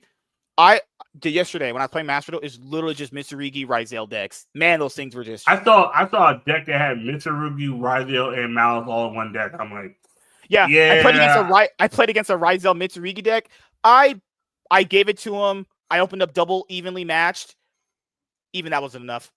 Yeah, no. I literally opened double evenly matched to go battle phase, main phase 2, double evenly. He still played around. I was like, all right, well, if this deck can play around that, that's just game, honestly. Like, what a I actually played a real deck with hand chat. This motherfucker played through 2 more Charmies and you have to just open apparently just a bunch of Drolls. Or this motherfucker played through Droll. I'm like, I'm done. I'm about to delete the client. I'm done. Oh God. Okay, so T1 versus IG. So the biggest issue with this series was the rice, the chow mein, and the orange chicken way by the Shy. IG straight up for this game specifically. I think both teams were playing not that good, specifically because you can tell they were very nervous given the stakes around this matchup, and just they know that their year is over right in this moment, and this is the opening game of Worlds, and they haven't been playing on stage. Like T1 hasn't played a match on stage in like at least 2 weeks at this point. 2 weeks, almost a month. Yeah. So T1's I'm gonna tell you why both teams were nervous. T1 had to play it in about 3 weeks. Because I remember the last week they played was when I was in Pittsburgh. Yeah, after they lost to Gen G in that lower bracket, they haven't played like at least about 3 weeks. They haven't played. 3 weeks. I'm gonna tell you why each team was nervous. T1 was nervous because they're defending world champions. Yeah, back-to-back world champions, and they missed that. That's gonna look bad that they missed Worlds. You know? I'll be honest here. Someone was gonna get definitely fired if they lost this match. Defending world champions going out in this match. And then IG was nervous because this team was designed. The Shysters were come to beat T1. They were built. This team was built to do the one thing it couldn't do. Oh, fuck. You were designed. You got in the perfect match to take T1 out. They stylistically are the best team that could have defeated T1. Yep. I swear to God, if this was JDG is getting dog walked 25-minute games. Oh, no. It's 3-0. Oh, yeah, I was about to say it's 3-0. This was honestly the worst team T1 could have faced. And you saw it in the series. If IG's brains were working, this easily goes to 5 games, and it looks a lot even closer, and maybe to 5 games. The other teams, I'll be honest here, if it was Weibo, JDG, any other team, they're getting dog walked. Dog walked. JDG for sure was going to be a speed run. Weibo would have been 3-0. JDG might have been 3-1. JDG might have stole a game. Weibo would have got 3-0. Weibo had nothing. The one player that could have made it a 3-1 is on this team now. Who's the other team? Mm-hmm. The other teams for the regional qualifier? Yeah, I remember. Ninjas would have got 3-0. EDG would have got 3-0.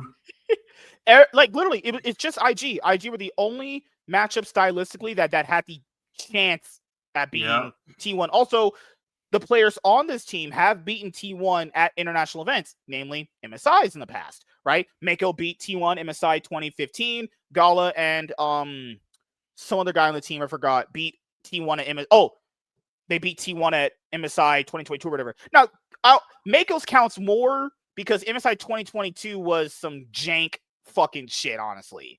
I'm not saying that. I'm not taking away the win, but you guys know the format of MSI 2022. You're like, God, that was garbage. So I would say this. Rookie did very well into Faker, but we knew that going in. Like, Faker has been kind of running it down for like the last month. Faker actually looked good in the series. I'm not gonna lie. Rookie did very well, but it just wasn't enough. Specifically because the Shy, who's just an absolute retard, his brain literally just doesn't work. I don't know how this keeps happening. His brain hasn't worked since 2020. He just constantly ints Rookie and then leaves Rookie, goes to Worlds on his own. People go, but he made top 4 with BOG in 2023 against Gen G. It's like, bro, guys. BOG through that series, Weibo were trash. Weibo, for some reason, just played good into BLG. It's just something that they did. I would never call Weibo of that year a good team. That team was fucking boosted frauds, honestly. Yeah. Lab says, well, I'm off to bed. I have a bunch of sitting around and playing video games tomorrow and the rest of the week. Oh, good night, man. Have a good day, bro. Good night, man.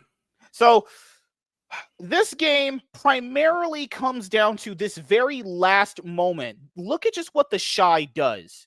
He literally throws the entire game. So T1, at least in the first 2 games, you can tell these guys were just so rusty. Guma is walking into Fog of War just by himself, no summoners, just dying. Karia's engaging with no one there. Doran just has Doran brain. That's just what he does. Look at what the Shy does here. IG, we're actually winning this game. The Shy plays Rek'Sai top, digs his tunnel to go inside of Gumayusi's ass, pause, no Diddy, and then just kills himself. I want you guys to see what he just did there. They're winning the game, as you can see from the map state. Yep.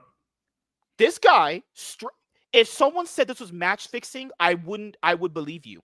Look at what he does. There's no reason to do what he just did here. Right here. Wei already blew his flash.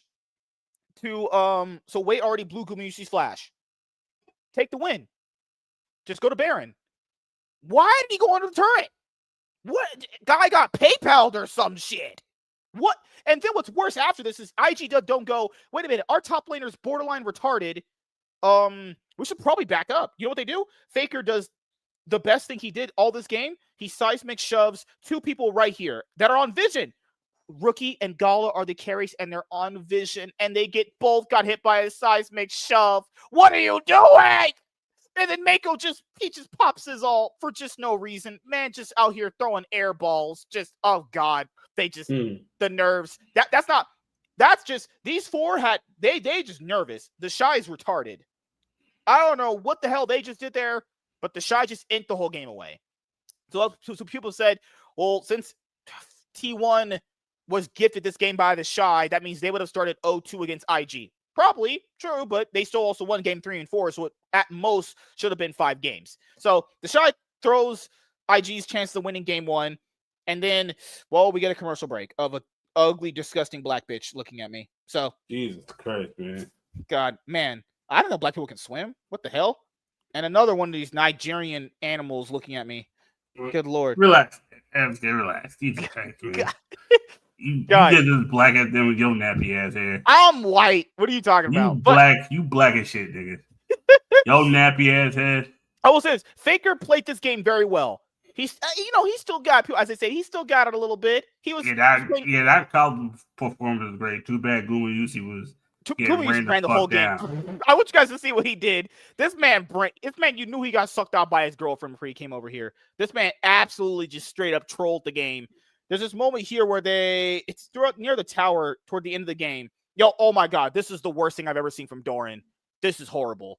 He could he literally takes 3 turret shots for no reason. Just hit the turret, Doran. Just hit it. It's got 1 health. Got shockwave, took 4 turret shots, still tanking the turret. Gumayusi walked straight through this and just got knocked up pregnant. BPC'd all the way inside his ass. Yeah, this is a bad team fight. This is so bad. And then Faker thought he could kill it. You played Karma. Her shielding a little too strong. Her shielding is pretty broken. Just absolutely disgusting. Absolutely just. Oh God, IG really didn't do anything that special in this game because T1 just kind of kept inting into them. Like, this is T1's problem that they've had all year. They'll have an advantage. Then one of them just goes in a fog of war without backup, and then they die, and the whole game's over. But I would argue that IG's comp was designed to come back late game. Oh, they have Caitlyn. Caitlyn is fucking ridiculous. Caitlyn Wukong with the Orianna. That was kind of like. And I'll be honest here, Sion's the only champion the Shy doesn't int on. Well, Sion as a champion allows pure inting, and you wouldn't notice it because it's just a tank. So you would just go like, well, he's just doing tanky things, right? Yep. So they lose this game. T1 start up game 3. Now, this is where T1 pretty much just start to get a hold of the entire series when it comes to game 3.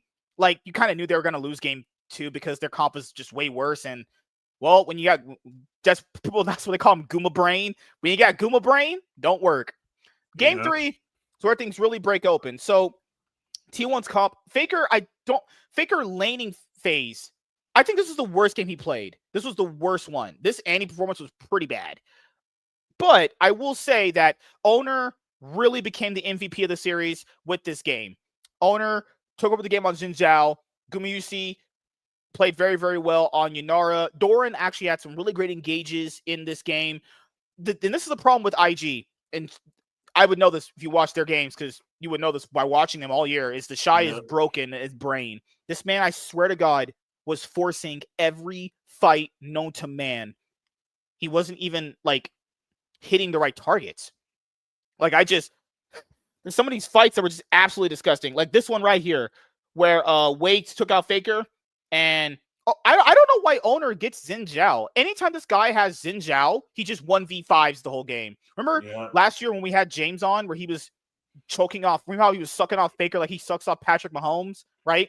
And we're like, James, you know, Owner just walked up in 1v3 like 3 people, right? Now we literally straight up walked up 1v3 3 people, and then James was blaming like Bin or something. I'm like, James, the jungler on T1 walked up and killed 3 people by himself and lost no health. Yeah, I think that guy's carrying the game. You know, if you play Xin Zhao and you walk into someone, and you just 1v3, you probably beat that team's ass. This guy should never be given Xin Zhao in this whole tournament. If you give him Xin, I know you're match fixing. This is why I said this was draft gap. Mm-hmm. It was because like you give him Xin Zhao, and he's a late game pick. And that's what happened. Owner didn't look, or not Owner, Faker didn't look good. Remember, Gala got 300 stacks on Smolder and just invisible. How do you get 300 stacks on Smolder and you're invisible? I just don't even see that's not even a thing. Is that a thing in the LPL where ADCs get 300 stacks Smolder and die? Well, what I'm seeing is Yanara counter Smolder. Jeez, yeah. I don't remember exactly what it was, but. And the problem with that Faker showed in this game is that he just didn't respect the damage that Wei was having against Annie. Like he was playing very disrespectfully around mid lane. But to be fair, he should have known that because Mako was straight up babysitting mid lane to the point where you even said it too. Remember, Mako was babysitting mid lane so bad he was like down XP constantly. Like in game 4, he babysits mid lane so much that guy is like straight up down 2 levels. Almost 3 levels. Exactly. Why is this motherfucker down? He was almost down 3 levels in an item because he just babysitting mid constantly. Yeah. So another team fight happens. The Shy he's just so big of an inter. Just man's insane, actually. So game 4 happens. Faker picks his LeBlanc, and he actually looks pretty competent on it. To the point where it gets to a point where you don't give T1 Xin Zhao, Ashe, LeBlanc. Yeah, no, just don't give them those 3 specifically. Also, probably don't give Faker Azir either. Probably don't do that either. Probably don't give Faker a Kali either. That's all the bans though. God. There is always permanent ban. If it's not by T1. Oh, probably don't give Carry a Bard either. Probably don't do that. That's just not a loss. Or Blitzcrank. So this is the moment where people are going to go like, well, Faker died to Mako. Doesn't matter. You know what? It doesn't matter because the kill went to the support. And since he roamed so much, this roam that Mako did negatively impacted him later because he never actually went bot lane or top lane to maximize getting more XP. So even though he killed Faker right there, well, if Faker is out laning Rookie when he's getting that much help, you kind of know where, usually when that happens in games, you kind of know where things are going to be going to. If you can almost kill someone with them getting help, you're much stronger than them. You're probably CSing better than them. You're probably doing much better. Rookie just looks so uncomfortable on a Sylas pick. Like I would think that that's an ideal pick he can actually play. But IG's comp here was so ass. Like IG's comp games 3 and 4 were so bad. Gala on Ziggs. They threw all the ults at Rookie. He just got gangbanged. So the draft was really bad from IG both games. I think that Owner, the later the series went, just was completely ass fisting way constantly. I think Rookie and Faker were pretty even throughout the series. Maybe you give the slight edge to Rookie in like laning phase, but team fighting wise, Faker and him are pretty even. Like right there, Doran dies, they get a kill back. It's like these are the typical game 4s you see when the team that's not on match point, they're making a bunch of desperation plays because they feel like they have to constantly do something. And that's what it felt like for IG in this series. It felt like when they got to this point, they felt like they had to keep making something happen, even though they weren't making the smart, correct plays at all. Like Rookie on Silas just looked like nothing. He didn't do anything. Exactly. And even though he was an item over Faker, he got his Rod of Ages first. Maybe he was building Silas wrong, but he did anything. Nothing. So I know it looks a little bit closer early in the game, but what really breaks open the game was so it have to be the Dragon fight. Or sorry, it's at the Otacon fight where they're fighting around Otacon, or maybe it's Otacon. It's pretty much right here where Doran pretty much solos out the Shy. Also, why is the Shy playing Varus top? The Shy's on Varus. Yeah, no, I thought I saw that. I was like, oh, yeah, GG's. T1 won't got this.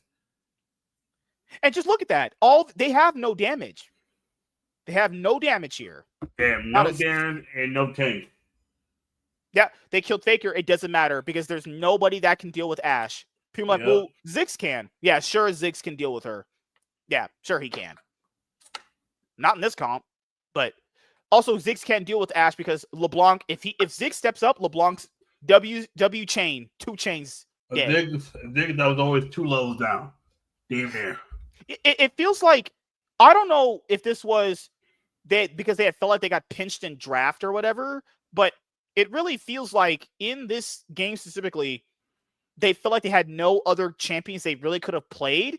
So I would think players of this caliber have a lot of champions they could just pull out, but they don't. Because Gala just looks so off on Ziggs. Rookie just was a non-fact. The very last game of the season, he's looked pretty good throughout the year. The very last game, he doesn't look. He gets Silas and just completely just runs it down.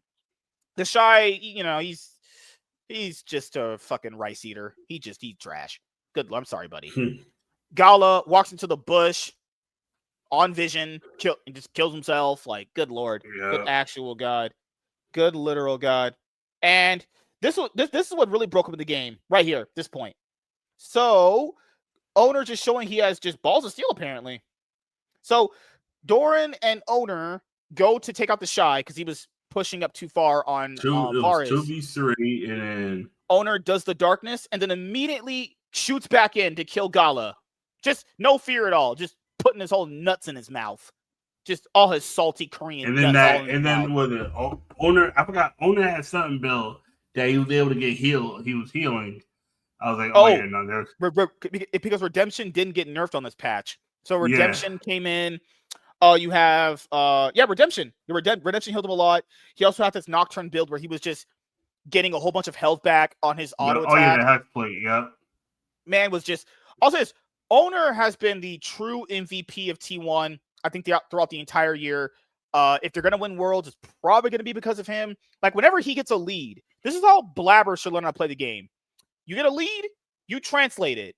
There's no reason you should be this far ahead and not being able to close the game out. He got, I think, 6 kills. You saw that arrow? That arrow from. Also, Gumiushi should never have Ashe ever.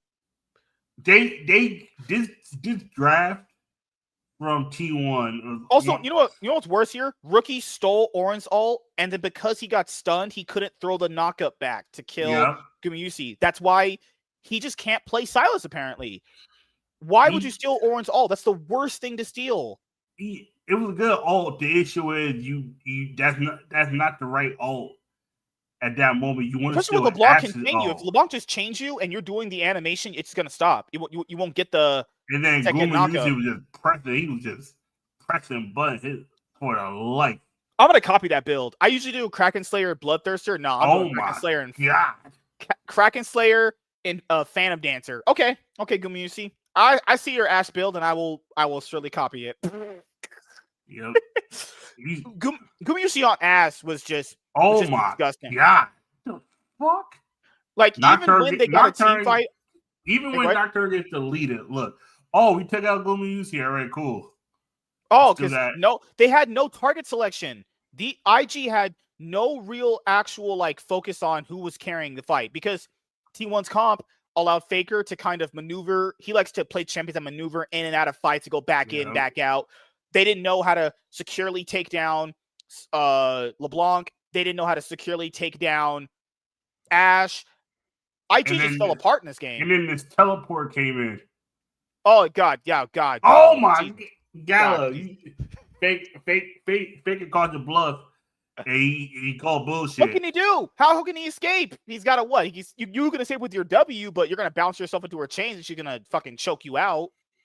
Even if he W'd backwards directly, it wasn't going to matter. This game was just too out of hand from IG. God. IG got way too desperate. Dorian will die here, but it's the Kyrie's back. That's the problem with IG that they've had all years. They're just inconsistently consistent. That's what they are. God! Just dead. Dead again. Rookie dead again. The leader. Look how far behind he was, though. Rookie looked like a rookie. God. No, that's not a rookie. That's a cookie. Cookie strikes again. Oatmeal raisin cookie, not a chocolate chip cookie. That tastes good. Oatmeal raisin cookie, true trash. Lulu got 2 kills too. IG. They just fell apart. I've seen many teams be on. I've seen series like these in League throughout my entire life. And where this shit right here, this error. Oh my! They stopped him because he can. If they stop him right here, it'll delay him getting Baron because he won't. Without a jungler, okay, there's no jungler. Oh fucking! Also, Way got gapped. The jungle gap was insane. Way actually did the bestest game from just a jungle perspective, yeah. Yeah, but he got fucked. This reminds me of their game against CFO, the game 5 at MSI, where it feels like they figured out the team they're facing off against, and then they just draft accordingly. But this is something I don't get how every Korean team can always do this. They've always been able to do this. They'll look shaky, in a series, and then they'll figure it out later on. They'll figure out just how to completely counter their opponent. They watch the games of the team from earlier. Oh, God. Right? Well, goodbye, Shy. Everyone. Oh, good Lord. This is massive. Yeah. As soon as I saw this, I was like, GG's. I'm going to sleep. I didn't even wait to the end. I just literally just went right back to sleep. I was like, yep, nope. This game, I was like, this reminds me of that game 5 against CFO. It's all right, just get out. Yeah. Because IG, the reason why they couldn't bring us to 5 games, Mako just, for some reason, constantly babysitting 1-7-10, the shot 2-6-3, no impact. He was just constantly dead. Way literally went from being the most important part to just being permadead. Way was getting gapped in jungle. There was a massive jungle gap. Oh no, it was even the first 2 games when Owner didn't look good. Way was still getting gapped, and then Owner woke the fuck up. It was like, oh shit. Owner did in game 1 was just Trundle Pillar. That's crazy. It's like, oh, now you got Owner at full power. I was like, oh yeah, well, you're fucked. You're fucked. Also, it didn't feel like they had any real idea for what they wanted their team to be. This is the problem they've had all year. There's no actual clear defined roles these guys have. It is okay, we just kind of are going to hands diff people. Yep. It's that's the same reason why Cloud9 hasn't been successful. You can't just really have players that'll just hands diff people. You need some actual plan. And I've seen series like this in League where a team like T1 will be on match point. The team that's not on match point does the most desperate, they do the most desperate plays possible to get back into the game at the risk of not even making the right play. Mako constantly was just babysitting Rookie, even though Rookie was doing fine against Faker. He didn't need to be constantly babysat. He could have just he was almost beating Faker on his own. I don't know why Mako felt like he needed to be there every single minute of the game at the detriment. There's a moment there where people said Doran shot the Ornal backwards. I think he got ulted there. If you get ulted, you can't. That's the problem with playing Orin. You're just at the mercy of CC with your ult on the knockback. That's probably. Unless you want to say anything more about IG, it just kind of feels like IG had the early game in this one where they could have taken a 5, but this is the thing. IG, IG will either start off hot and fall off, or they get hot toward the end. They're never consistently good. They're always hot or cold on some Katy Perry shit. It's like they're either hot at the beginning, cold at the end, or they're cold at the beginning, hot at the end. It's like, I'm not surprised. The team that was designed to beat this team failed once again. I'm not surprised. Oh yeah, it's just. Yeah. Oh, I'm sorry for the IG coach. It looked like he really tried, but sorry, bro. Your team's full of like this. Shy's just their team's full of people past their prime. Like you gotta you. Do you think pressure got to them too? It feels like in this game they just they played so. They played so good in the first 2 games. I was like, okay, maybe this could be. I didn't think we were gonna win, but at least this could have been 5 games. Game 2 almost could have went T1's way if T1 like brain didn't stop working. It's like you gotta think about it. IG is designed to beat the team, and then when you start failing against the one team you're designed to beat, they just broke mentally. Like, also, Gala not being on a carry. Yeah. Bad. Rookie just looked like he just forgot how to play Silas. The Shy wasn't a factor at any point. This man had 1 good game, and that was on Sion, and Sion you can literally int on, and no one could really say otherwise. No, Sion is designed for you to int, and then you int in the team fight when everyone's low health, and then you kill everybody when you're dead. Yeah. Like, and Mako just decided to babysit the lane so much that he just was constantly down in levels. He babysitted mid lane to give a bot lane to make sure that Faker didn't get ahead. But in that sense, he let Cherry get ahead. And then when it came to team fights, he was always permadead. Or he had the impact to help somebody, but then everybody else was dead. It's one of those. Or it's also he's too many levels down where he doesn't have his second support item where he can't help his team out. Giving he barely had his first support item. Like Rookie did not need help with Faker. It was fine. Everyone knew Rookie was gonna do better than Faker in lane. We knew this. Why did he think in his brain he needed to go and help Rookie out? Rookie was basically almost solo killing that guy constantly. Why? I will never understand because these guys' brains are fried. So, also apparently IG's the most popular team in China. Oh Lord, fuck me. Just kill me now. They spent all that money on this team. Oh God, IG. Not like this. Not like this, man. The Shy just going out like that. If they had, I'll be honest here, if they had like Breathe, there's a good chance they actually win the series. But they don't. No, I don't know. Okay, I'm going a little crazy. If they had a top laner that didn't go under the tower in game 1, how different this series would have looked if the Shy didn't run under the tower in game 1 and try to kill a Sivir next to the Mbessa. It goes 5. What? I will never understand. It's crazy how people will say that's not match fixing when that clearly looked like match fixing. But it was Carrier's birthday and he got a chance to win. So there you go. That's IG's year. IG are just the most inconsistently consistent team ever. Yep. The head-to-head was in Rookie's favor.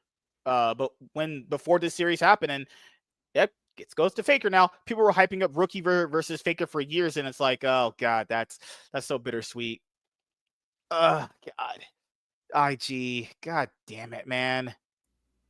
So, anything else you want to say about the series? The matchups. Who do you think's winning the matchups today?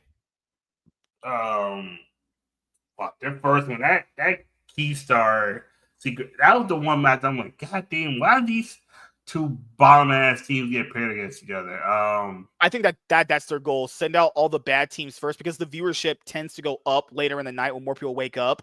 That's what I think is why they're doing it. I could be fucking wrong, honestly. I mean, for everyone in the West Coast, it starts at 10 o'clock. That means you're getting off work and you see that. You're like, okay, shit. Me, I'm going to sleep. I'm not watching. I might stay up for one game and that's it. One at most 2. Because I have to go to work early. Yeah, me too. But... Yeah. So let's go like here. IGT1, I said 3-1. I figured it'd be a 3-1. I figured it'd be a lot, and it looked a lot more closer than it was. And you look at the score and you go like, okay, game 4 was a stomp, but the other games, very, very close. It could have went either way. So that's over. IG's done. Fuck those chow mein rice eating FAGGOTS. Christ, man. Fucking Jackie Chan ass motherfuckers. So I'm about to say, I am Korean. Damn. Hey, Vivo man. Keystars versus Team Secret Wales. I don't think nobody cares about this match. Nope. It's sad that one of these teams is going to be 1-0 and get fisted by a goddamn Korean team next week. Watch one of these teams win, and then whoever wins has to face Gen G. And Gen G's going to be up 2-0 because... That's why I said, dude, I even called it. Remember, I said T1 is going to have a schedule of like FlyQuest and some other bullshit. I did not know they were going to get FlyQuest, guys. I don't know the script, okay? What if Fnatic beats CFO, and then round 2 is T1 versus Fnatic? Like, what the... Imagine T1 going 3-0 in their they'll probably go beat 2-1. They literally might get close to going 3-0 by just facing a bunch of shitting teams. But that's what I said. Given the fact that T1's the 4th seed, they're going to be getting an NA 1st seed, an EU 3rd seed. They're going to get their Swiss stage is going to be a bunch of shitty teams. That's what it is. Imagine the top 2 teams going to the Swiss or going to knockout round is Gen G T1. That means they're going to be on the opposite side. That means there's a good chance there might be Gen G T1 in the finals. They would have to be on the. I think if they're top 2, they will be on the opposite side. Oh, thank God! Thank you, jeez. No, I don't want to have another series where they're facing off against each other in the semifinals again. T1 in the final, no matter another Korean team win. Also, before we go to matchups, FearX won the Asia Invitational, so that's what every single international event won by an LCK team. Yep. And DK, Homolife first stand, Gen G for MSI and EWC. Yep. And FearX, goddamn, FearX won the Asia Invitational. In the finals of FearX versus DK. There was only one team in the top 4 that was not an LCK team. And we'll go over why later on, why that kind of tournament can't really have any place and matter, is because there's no real, I'll be honest here, League fans have always asked for tournaments like that. Hey, why can't we have a tournament where a bunch of like teams that did make it go? I'm going to be honest here, guys. No one cares about that. That's one thing I will say, well, no one cares about. So you can make arguments to certain splits mattering for like later in the year, because doing not well in one split could screw you over, blah, blah, blah, blah, right? But a specific tournament like that, where teams that go, well, you don't get anything for winning. Well, you get a trophy. Obviously, that matters to a certain extent. But it's like that kind of tournament is during Worlds. And when Worlds comes around, most people only care about Worlds. That's just what it is. So a tournament that happens before Worlds that has no real entrance into Worlds, watching a bunch of mid teams that we didn't even like watching during the year, I'll be honest here, I've never found that interesting. You want to know why? Because I didn't like watching those teams during the year. Why the fuck would I want to watch a tournament of these teams? Who wanted to watch Weibo versus FearX? I didn't. Nope. Who wanted to watch JDG versus Weibo? Oh, wait. You could have watched that during the year. I'll be honest here, no one really wants to see a tournament full of just awful teams. Or teams that are glorified mid. Like, people said, could you do an NA and EU Brazil one before Worlds? Who wants to watch Cloud9 face off against BDS? Or Cloud9 versus KT in the finals. Cause top 4 Loud. No one wants to watch Loud, Pain, Gamer, Furia. I guess from a viewership point of view, it would do pretty well. But it's like, guys, no one. That's a tournament that has literally no value to anything. It can't get you into Worlds. And being honest here, your team's going to change because you didn't make Worlds. So you're playing with players that you probably are not going to be playing with next year at a tournament where you guys don't like each other because you already did make Worlds. That kind of tournament just makes no sense structure-wise. I understand why they never did it. They're probably not going to do it either because they didn't even have it on LAN. They didn't bother having it in a venue. They didn't even it wasn't aired through. It wasn't even aired through Riot. It was aired through the LPL channel. That was it. Anivia. This was aired through Anivia. Riot had nothing to do with this. Right? Yeah. It was like Riot didn't even care. I usually shit on Riot every single day because Riot's trash. But I fully understand why that kind of tournament just makes no sense logic-wise or for anything that actually quote-unquote matters. You're not going to Worlds. You hate your teammates for not getting you to Worlds. It doesn't even get you into Worlds by winning it, and the teammates you're playing with are not going to be with you next year. And fifth point is you playing against a bunch of mid teams that already are shitty during the year, and I have to watch them play against other shitty mid-tier teams throughout the year. So I have to watch Shopify Rebellion play against God fucking what? Navi? Team Vitality? Like, I'm good. I'd rather hang myself. I'm good. I'd rather just watch death. I'd actually rather watch horror movies. I'd rather do an I Spit on Your Grave trilogy watch party. Oh, Jesus. I'd rather watch I Spit on Your Grave 24/7 on loop than watch Shopify Rebellion play Team Vitality. I'd actually rather watch that. But speaking about why that tournament is not going to matter at all. Okay, so Vivo Keystars, TSW. I'll be honest with you guys. I don't care. That's my opinion. I literally don't care who makes out of this. I'm going to say TSW because I'll pick your team then. Sure. Let's go with them. Yeah. CFO Fnatic. I'm picking CFO. I think Fnatic are overrated as fuck. I think CFO is a better team, but I'm picking Fnatic. I have a weird feeling. No. I don't trust Razor. That man throws constantly. Fuck him. But they got Poby. That's me. I'm picking Fnatic. Poby versus Hongq? Oh, God damn. I'm going to feel bad for him. I'll pick it. Okay, so I'll go. I don't fucking hell. I'm going TSW. TSW, CFO. I think CFO is a better team, but I'm picking Fnatic. I have a weird feeling. Something weird's gonna happen. This is gonna be one of the League of Legends matches of all time. Truly, just League of Legends at its peak. My nigga BDD versus Clarence. my nigga BDD literally carried 4 damn This quarters. might actually be single-handedly one of the worst Worlds games I'm not kidding you guys. KT. The first 3 games are the absolute just cinema of peak league. I'm picking KT. But if I'm picking KT too. I'm picking KT too. I think KT are probably going to win, but if MCoy managed to win, that's just a KT win. If Koi upsets KT, everybody but BDD needs to get fired. I'll be honest with you, dude. BDD probably knows his team isn't going to stay the same anyway. He probably knows they're all getting swapped out. There's Diable, who's on Fear X, isn't at Worlds, but Duck Dom is. Just let that sink into you. Just let that sink in. You got BLG 100 Thieves. Let's be honest here. BLG's winning that. BLG's folding on the team. FlyQuest T1. I will say this. This might play out like that Team Liquid T1 game from a couple years ago. If FlyQuest put up a really close game against T1, but still lose, they're going down the TL route. Yep. Maybe. I don't think FlyQuest are going to win, but there's a chance they could win if Owner doesn't show up. Like the way Owner kind of ramped up in that series, he's not going to get that chance. This is just the best of one. Yeah. If Faker has a bad laning phase against Quad, I'm not saying he could outplay Faker. No, Quad ain't outplaying Faker. The only way FlyQuest is winning is through the Inspired has to have a mega pop-off game. Inspired boost, yo. If one of them two is having a bad day, T1 running away with it. I have no faith in Whippo. Dorian was shit on Whippo 7 days out of the week. Basu's good, but he ain't Gumayusi. Isn't Masu just Gumayusi, but just a little bit worse? Not just like the same player, essentially. Yeah. There's no real upside. Yeah. I just don't. I think it's going to be a really close game, but I still see T1 winning, honestly. Okay. Homolife HLE. To be fair, Homolife did beat HLE before back at EWC, but then again, that was when Homolife were, spring chicken peanutting. I think Homolife beats AL. You don't think so? No, I think Homolife beats AL. I think Homolife wins this time around. Yeah. The last match is G2 Top Esports. People think that's an easy matchup. I don't think G2 win There's this. One more match after that, Dave. Right. I don't know if G2 win. I mean, I wouldn't call this is the closest match.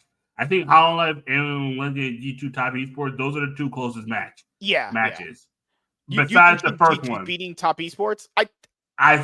There is a world they can. I don't think they will, but I think they can. Are you going to predict for G2 to win, though? That's the thing. I'll predict G2 to win. Fuck it. I have to have hope at some point. That bot lane of Top Esports scared me. Jackie Love scared the shit out of me. 369, you said that. He's been looking washed all year. 369, you either roll a 3, a 6, or a 9. What are we getting? I don't know. He's been looking kind of sus for a while. I don't know. I'm going G2. I have to roll If Top G2. Esports win, it proves that the LEC it's just G2 and just everybody else. That's just what it is. I think G2 can win, but if they don't win, it's going to be rough. Because I don't think G2's opponents get easier from here. They're already starting off with the third seed. Yeah, G2's opponents get worse. They get tougher after this. Also, Gen G PSG, I think that's just Gen G. Oh no, that's a cakewalk. If Gen G lose that, bro, when I saw Gen G get picked first, and then I saw the second that third one where they started picking teams, I saw PSG get picked first. Yeah, I was like, oh yeah, PSG better get dog walked. Oh shit. Okay. Maple comes out of retirement to play against Chovy in the first round of Worlds. Holy shit. Shit. Imagine retiring and then you go to Worlds and your first opponent is Chovy. Oh, fuck me. Yeah. This is fake. Hey, I'm quoting Faker on this just in case. I feel bad for I feel bad for the PFG's. Yeah, that too. I feel bad for the PFG's ADC. Got to go get the ruler. Like, what the fuck? Ruler's on a goddamn mission. That motherfucker. Are T1 just the LPL killers? Oh yeah. T1 is just the LPL dads apparently. Like, god damn. Like, I think the only LPL team that can beat them. Destined. I think the only LPL team that can beat them is anyone's Legend, because they have their drafting is similar to T1's. Top Esports can't draft for shit. BLG can't play for shit. And the one team that was designed to beat them just lost to them. Like, I for sure do not trust Top Esports. You'd have to pay me good money to trust that dog ass org. No, the way they got dog walked in spring and it got dog walked in summer and only got there because the IG was empty, JDG was trash, Weibo, they were frauds, but fuck it, we all knew that. LNG. Oh, thank God Weibo didn't make it. Holy mother of shit. Yeah, if Weibo made it, I would have just lost it, honestly. Yeah, I was like why can't anyone? It's like they just can't keep getting away with this. Please. Yeah, once Weibo once the shot left, I was like, oh yeah, no, Weibo's not making Worlds this year. They're gonna make it competitive, but they're not making Worlds. All right. So how many games can you watch tonight? We watch maybe like 2 of them. Yeah. I can watch 2. Okay, so I can't do this on Rumble. My bad. You can't do it on YouTube. You do it on Rumble. Yeah, I'll do it on Rumble and Twitch and X. So we're gonna go watch the first 2 games of the Worlds 2025 Swiss stage. Yeah. Guys, I can't do this all night. No, going into tomorrow's games, I can do it longer because Thursday I work at like 12, so I can do it longer going into Thursday. But tonight we can only watch like 2 games. So. Why is Laurel always wearing crop top? Dude, I can see that chick's fucking whole. Oh, good lord. Can she wear clothes? Can I get a host that wears some clothes? God damn, bitch. Yeah, she always be wearing some slutty shit. God. She's like, oh my God. I'm trying to just, whatever. It's okay. It's fine. But anything you want to say about your. Up and a tongue in her. Anything you want to say about Pokemon or your channel before we go? Yeah, my channel just. Not DOA. I'm honestly every time I make content, I just don't feel like it's good enough. I'm just so focused on playing Pokemon that when I make content, I'm like, what the fuck am I doing? It's like I like playing Pokemon, but I don't like making content about me playing Pokemon. It's weird in a sense. Where I'm like, I'd rather just stream. That's what I do. Yeah. No, I streamed this past Sunday. Oh, that's good. That's cool. I streamed this past Sunday. I was up for like 9 fucking hours. My God, my ass is tired. I was up for 9 hours. Then I let me take this off YouTube, Twitch. Yeah. I was up 9 hours, literally just streaming, just talking about it. It was fun. Will I do it again? Yeah, but I would definitely be more prepared. I'll make sure I have water because. Yeah. Yep. You're good. But as you guys know, for me, tomorrow when I get off work early, I'll probably play some more 2xKO, and I think I'm playing that tomorrow. Let me see my schedule. Yeah, tomorrow I'm doing another Master Swag King playing 2xKO, and then the MSK show episode later on in the day is going to be around 8:30 p.m. PST. So, yep, that is pretty much it. So thank you guys for checking out this episode of the Cloud9 podcast. Worlds 2025 has begun, and T1 have already started their run to potentially winning their 6th World Championship. Now, I'll be honest here. If they do win the 6th World Championship, that would be insane, because if they had beaten DRX, they would have 7. Yep. And that would mean that they have got, that means they would have most of the World Championships to exist. That would be insane to think about. But no, we're going to be beat. It's Gen G's turn to win this year. The big daddies are here. T1 is going down. Fuck, all the homies hate T1. Fuck them fraud ass motherfuckers. You know.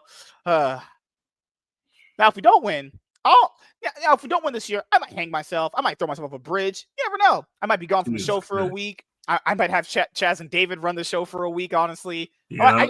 I probably can't show my face, right? Because that would be fucking crazy, you know? Yeah. But we're going to go watch some games. So thank you guys for checking out this episode of the Cloud9 podcast. And we'll see